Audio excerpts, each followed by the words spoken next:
Hey everyone, this is Disc Junkie, and welcome back to Secondhand Sickness.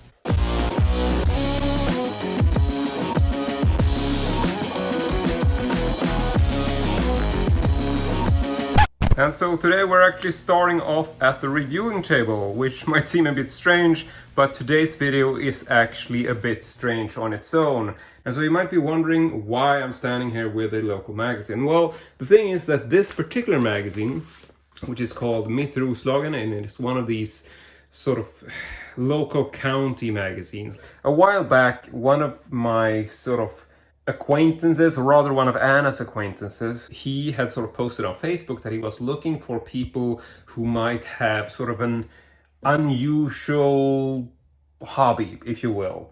And Anna essentially put him onto me, saying that, my boyfriend collects movies and he has this particular fascination for the Texas Chainsaw Massacre.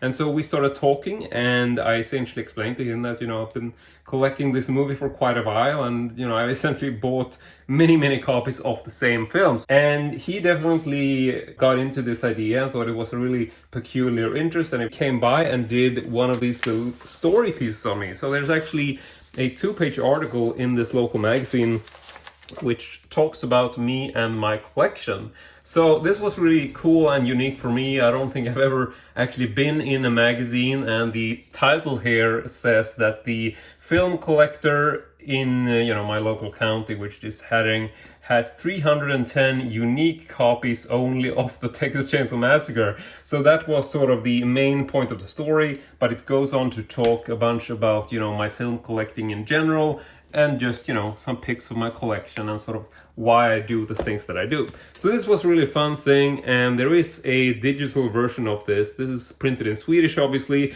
but if you want to read this digitally, I will leave a link in the video description, so you will be able to do that in case you...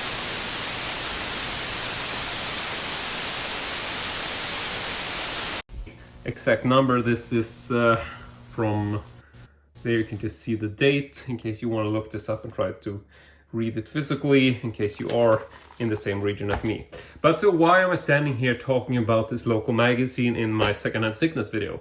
Well, the thing is that when this was published, I was hoping that there would be some info about me, sort of saying that, I have this YouTube channel, and sort of post my sort of Instagram feed and links and stuff, so people would be able to look me up and essentially follow me, and I would get a bit of a sort of, buzz going, or some general interest based on this article. Now, for whatever reason, maybe there was a miscommunication, or maybe I wasn't clear about this, but, this article does have my name in it, so it's my first and last name, so it's not like I'm completely anonymous, but it doesn't really have anything about my YouTube channel. There's no sort of printed links or whatever, so obviously it was fun to be in the paper, but it's not like I would expect this to generate any kind of interest or sort of more followers or whatever, because there's no really mention of those kind of things in the article. However, after this was, published, it took about a week, and then all of a sudden I get a call on my phone from this number, I don't know. So I pick it up, and this random guy answers, tells me like, "Hello, my name is such and such, and I understand that you collect videotapes." And I'm like trying to rack my mind, like, who is this? And he says that, well, I was sitting here and I was reading this local paper and realized that I actually have a box of videotapes in my attic. So he basically Googled my name, and through that he got my phone number, and then he just called me up. So yeah, this was very surprising to me, because I really didn't expect people to go through that length to get in touch with me. But then again, if you have someone's first and last name, then it's fairly easy to find the person's phone number. Here in Sweden, you can just go online, and we have these online services where you can find the person's general address, and you can find their phone number and stuff. It's basically public info here, unless you have like a, I don't know, sort of protected identity because you're hunted by the mafia or something. So yeah, we basically decided to meet up, and I sort of went there after work.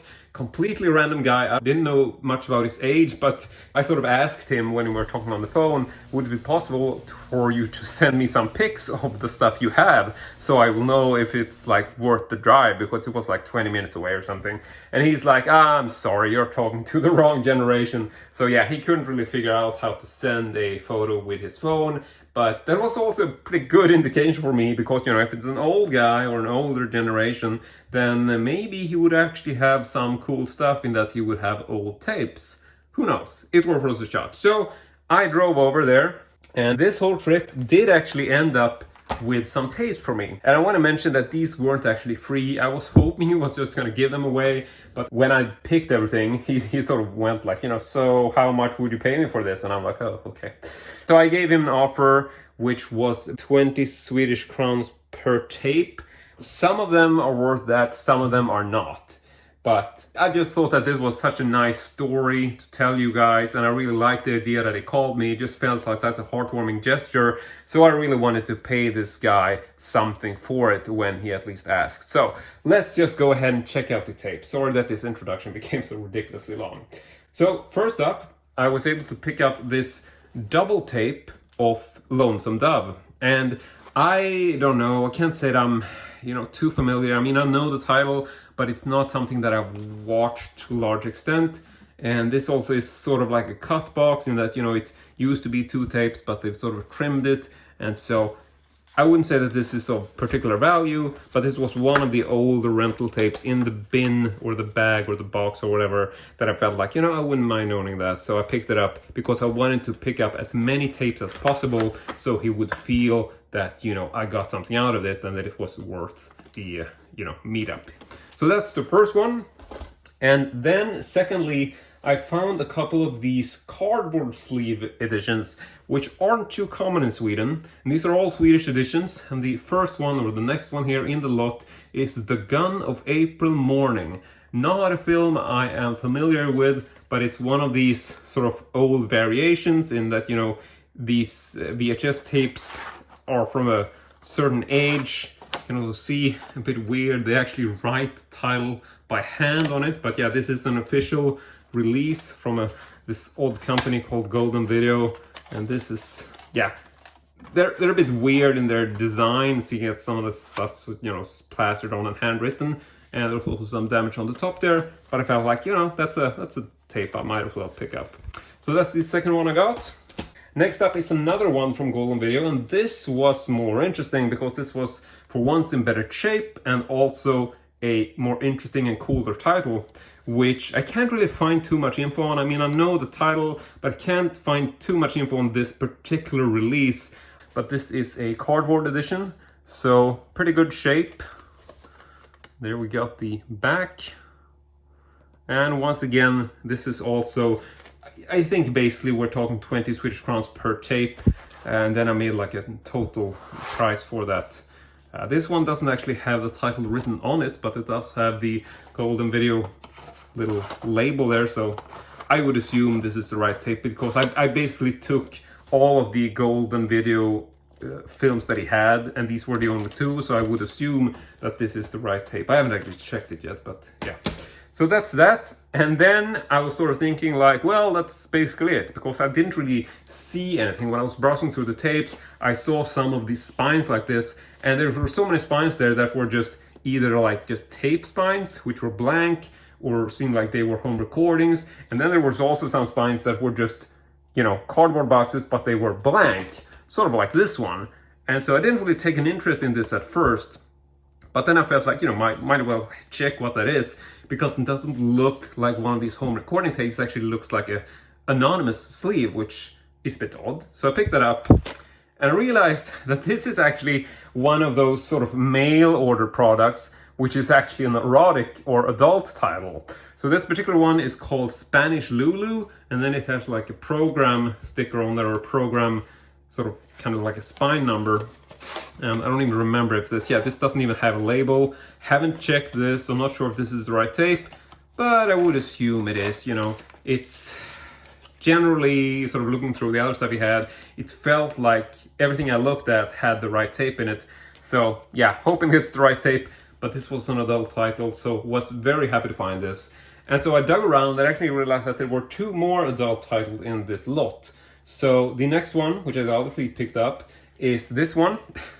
And this is, obviously, this is all Swedish, with Swedish titles. But this one, which is actually uncensored, but, you know, this is so poor quality in that, you know, the print is so low, so I'm actually gonna avoid censoring this because I don't think it's I don't think anybody cares. I mean, this is practically censored because it's so pixelated that, yeah, it's not really in detail.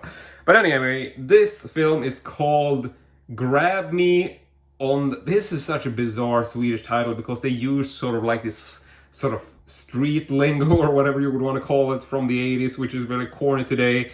So it would basically be like, grab me on the hills, or, you know, it could also mean fuck me on the hills. And so, or grab my boobs. You know, it's a variation because it's very sort of double meaning words used in this sentence. And then there's a byline which basically says like, German high quality porn by Eloise Brummer. It's not a name I'm familiar with, but then again, there's so much, you know, adult films out there that I'm gonna know.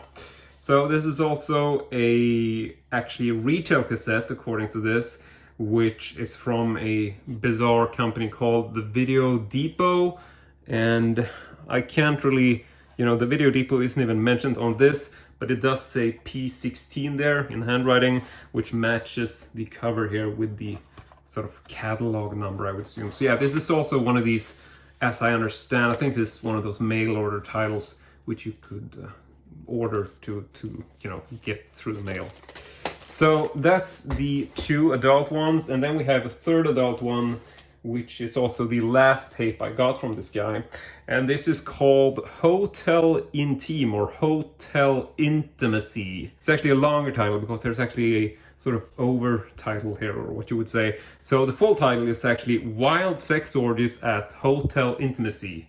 But yeah, this is the last title that I got, also unrated cover, but so pixelated that doesn't really matter. Nothing on the back, and we can also check out the tape to see if anything's on there. That's say P48 there, and this also matches the little spine number on the cover, so yeah, this is definitely the right cassette as well. But that is it for all the tapes that I got. So now you might be wondering if this is the end of the video, which I fully understand, because quite frankly, I was thinking that this would be the end of my little adventure from being in the local paper. But then as I'm standing there and we're sort of talking, and he talks about, you know, why he loves the films that he does and yada yada yada, and how he sort of really enjoyed the paper and thought it was a fun article and all that. And I sort of asked him like, well, you know, if you have any friends or people that you know whom you think might have videotapes as well, you know, be sure to give them my name and they can actually check in with me and see if they might have something that I want as well. And then he sort of says like, you know, well, yeah, I can't think of any names in particular, but did you check out the local little sort of antique shop that we have here in the county or whatever? And I'm like, no, I didn't even know there was a shop like that there. So he basically gives me the address of this local little secondhand shop, which is basically like a movie slash sort of novelty curiosity. You know, it's a secondhand shop basically, but he tells me that he's pretty sure that he's actually seen videotapes in there. And with that, I'm like, well, let's go on a road trip. So I couldn't actually go the same day because the store was closed and this was on the weekend or, you know, weekday, whatever. It wasn't open. So a couple days later, I decided to go out and check out this little shop, which I never heard of, just one of these local secondhand shops. And, you know, usually these places aren't that interesting, to be honest. I mean, secondhand shops, with all due respect, a lot of the time they don't really have videotapes. This is the kind of stuff that's usually already grabbed up by people, and generally I don't find much at secondhand shop, that's all I'm saying.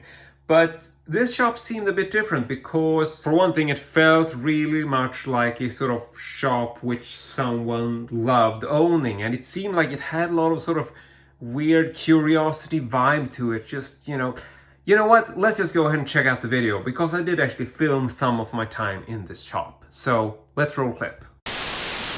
Remember, it's just the same here as anywhere else in the world. Everything has a price. So pay your money and don't expect any free samples.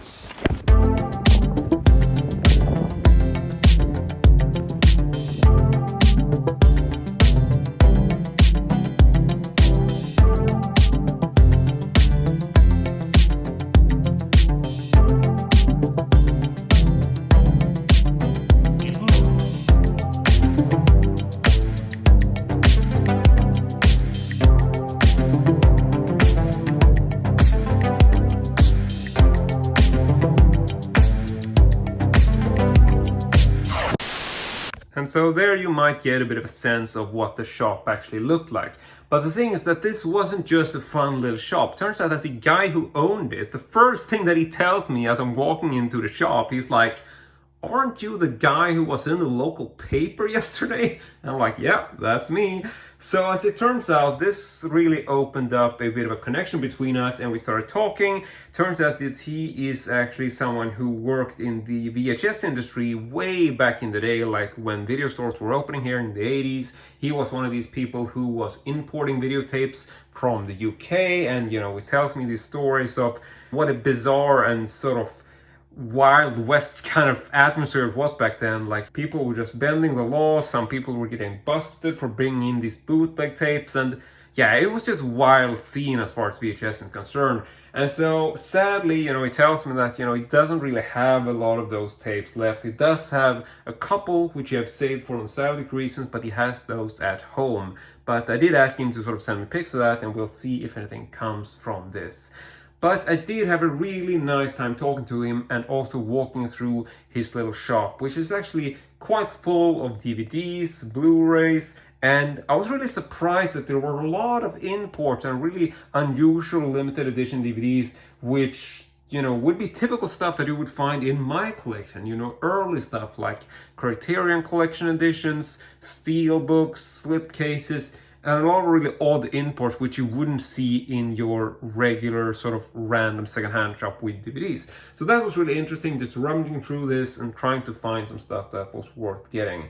Now, to be honest, I don't buy as many DVDs as I used to. I'm definitely sort of cutting back on that. I'm trying to buy Blu-rays or 4K editions when I pick up new movies, unless I find something that's really, really unique that I really want just for the packaging. But just picking up a duplicate because it's a nice slipcase or whatever, I don't know. It's just rare that I do that, because I know, quite frankly, there's no real value in it if you're talking about these old DVD editions, even though they're rare. And I know that I had spent so much time and money trying to find that particular edition way back in the day.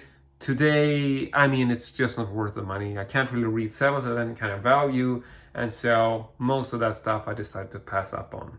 However, I did find a few items in the shop that I'm actually really happy about, so let's go ahead and check those out. The first one I got is actually a videotape, which is an import tape, and this is a classic edition of Memento. I believe this is an American import, pretty sure. It comes in this typical cardboard sleeve, and it's actually in pretty good shape. Not sure if I would call it mint condition, but fairly close. It doesn't have any scratches, looks pretty good. And here is the tape. Doesn't actually have a label on it, come to think of it, but I'm not sure. I don't think this is like a screen or anything. I'm pretty sure this is just a standard version. But either way, Memento is a great movie, and I realized that I don't even know if I have this on VHS. And with a cardboard case like this, it's always nice to have some alternate, sizes to display in your shelves. So I tried to pick up videotapes. Plus, I know, the boom of American editions is very high right now, so I know this isn't sealed or anything, but, whatever. It's Memento. It's hard not to pick up Memento because it's such an awesome movie, and I don't actually own this on videotape as far as I know. So that's the first one. The second one is actually a DVD, and this is something which isn't hard to get, but it's a film which I've been meaning to pick up for quite a while. This is a Swedish film, which is called 4 Nuances of Brown, and that is obviously a bit of a fun title. I'm pretty sure it might be a nod to 50 Shades of Grey, but I don't know. It just struck me now that I'm reading the title.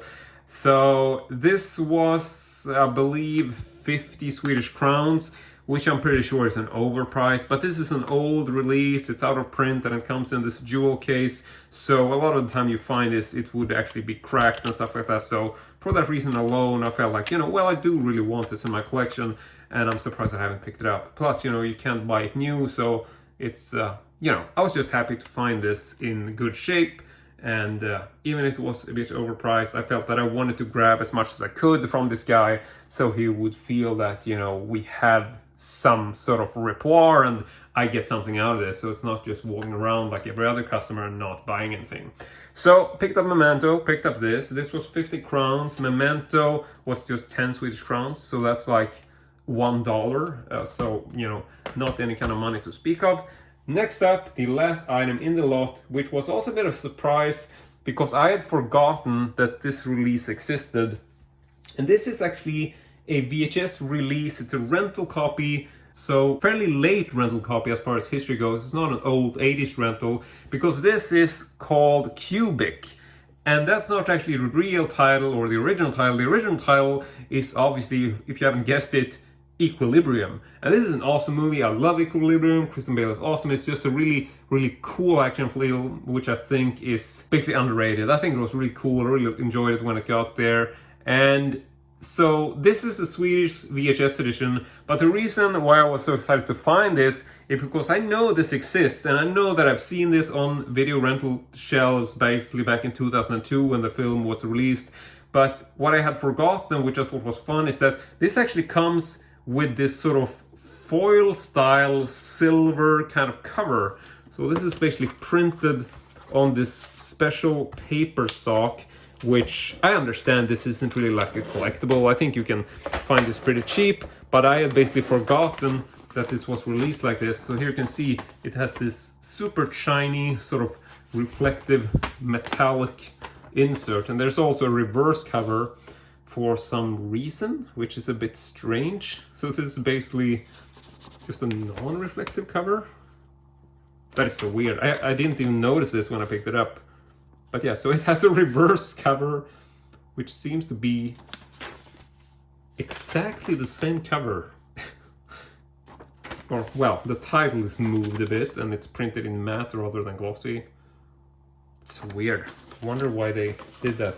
Oh, I think it actually might have... I don't know why they did that. Either way, I thought this was really fun and a bit of a nostalgic find for me. A sort of late rental tape, which I actually enjoyed finding, because I felt like, you know, why don't I own that? That is something that I should definitely have on my shelf, because Cubic is one of these cool movies. Or, well, see what's happening here. Same Cubic. It's called Equilibrium. I don't know why they named it Cubic. It doesn't make any kind of sense, even though it is kind of a, I don't know if it's a cool title, but peculiar title, I suppose we could say.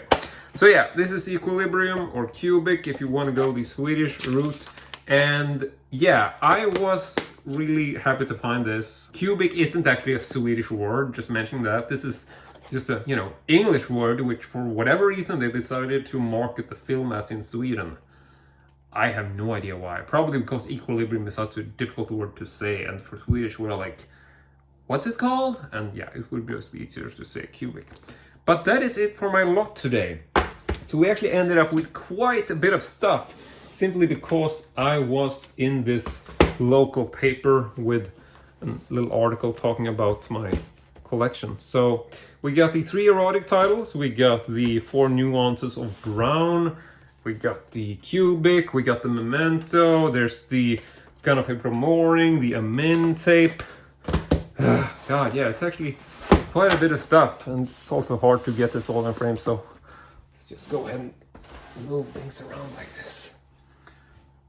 Okay, so everything's a bit here and there, but hopefully it's okay. So yeah, all this lot basically just because I was in the local paper, and then just one thing led to another. But that's it from me today. I want to say thank you very much for watching, and as usual, see you all next time.